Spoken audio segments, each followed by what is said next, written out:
Coucou les lumières, bienvenue sur ma chaîne, j'espère que vous portez tous lumineusement bien. Bon, je viens aujourd'hui partager avec vous la création dans les grandes étapes de cette robe blazer que je porte actuellement et que j'ai tout nouvellement créé pour accueillir le printemps.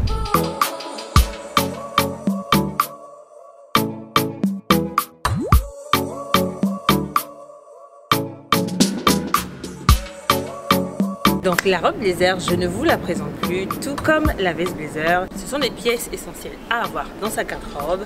Donc j'ai eu envie de me créer pour ce printemps une robe blazer en imprimé wax. Comme le froid s'est barré et qu'il ne fait pas encore trop chaud, je trouvais que c'était la bonne période pour la créer. J'ai choisi ce tissu en coton imprimé wax que j'avais depuis un petit moment. Et pour créer cette robe, je n'ai pas du tout respecté le droit fil. J'ai plutôt préféré jouer sur les motifs du tissu pour avoir le rendu esthétique que je souhaitais. Donc cette vidéo est une vidéo revue de patron. Pourquoi revue de patron? Parce que c'est un patron qui n'est pas le mien. Et si vous me suivez depuis un petit moment par ici, vous savez déjà que je couds essentiellement des patrons que j'ai créés et qu'il m'arrive aussi de coudre des patrons d'autres marques. Donc c'est le cas de cette robe. Et comme cette chaîne est d'abord et avant tout une chaîne d'inspiration et de partage de création, j'ai souhaité vous partager mes retours et impressions sur ce patron. Donc cette vidéo n'est pas du tout sponsorisée. Donc ce patron est un patron Mood Society, nouvellement appelé Mood Fabrics. C'est un patron gratuit que j'ai eu en ligne sur le site de la marque. C'est un patron en anglais qui n'a pas du tout d'instructions ou très peu. Donc il y a juste quelques photos sous le patron suivi de quelques commentaires de montage de la robe. Donc si vous êtes débutant en couture, c'est un détail à ne pas négliger. Mais comme je pense à vous, je partage également dans cette vidéo les grandes étapes de montage de la robe.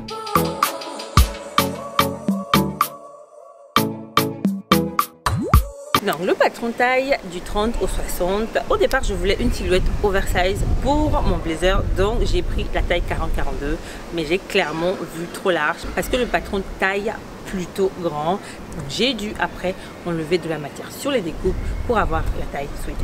Donc le patron vient en 11 pièces, donc 10 pièces à couper 2 fois symétriques dans la doublure et le tissu principal.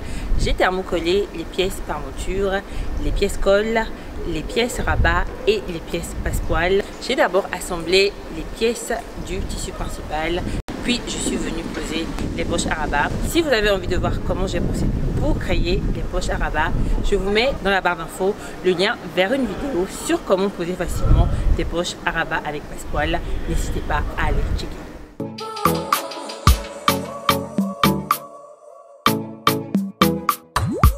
J'ai ensuite assemblé les pièces doublure, manches y compris, sur lequel je suis venue assembler les pièces par monture et le dessus de colle.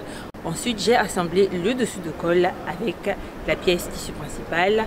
Puis, je suis venue assembler endroit contre endroit la pièce doublure sur la pièce tissu principal en alignant l'écran sur les colles et sur la parmenture. J'ai ensuite cousu des épaulettes sur les coutures épaules de la pièce principale, puis j'ai fermé le poteau bas de la robe en alignant les coutures, doublure et tissu principal. J'ai ensuite fait une ouverture sur un côté de la doublure de la robe à travers laquelle je suis venue passer les manches, doublure et tissu principal que j'ai assemblé endroit contre endroit. Puis j'ai ensuite retourné la robe sur l'endroit à travers la couture. J'ai ensuite cousu des boutonnières, puis posé des boutons à la robe et le montage de la robe est terminé.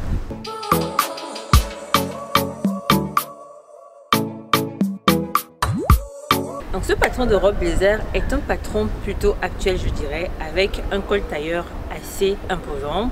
La coupe n'est pas droite, c'est plutôt une coupe évasée sur le bas. Et comme moi j'avais vu trop grand au départ, en enlevant de la matière, j'en ai profité pour rétrécir le bas de la robe pour avoir la silhouette que je voulais.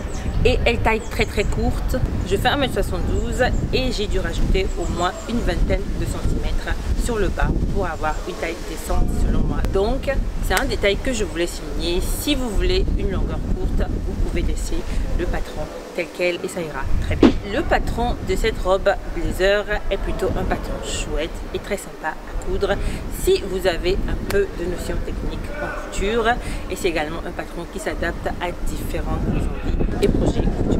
Donc voilà tout pour cette vidéo revue de patron qui j'espère vous a été instructive. et vous a plutôt inspiré à créer une robe blazer pour la saison. N'hésitez pas à me laisser vos avis et impressions en commentaire, ça me fait toujours plaisir de vous lire.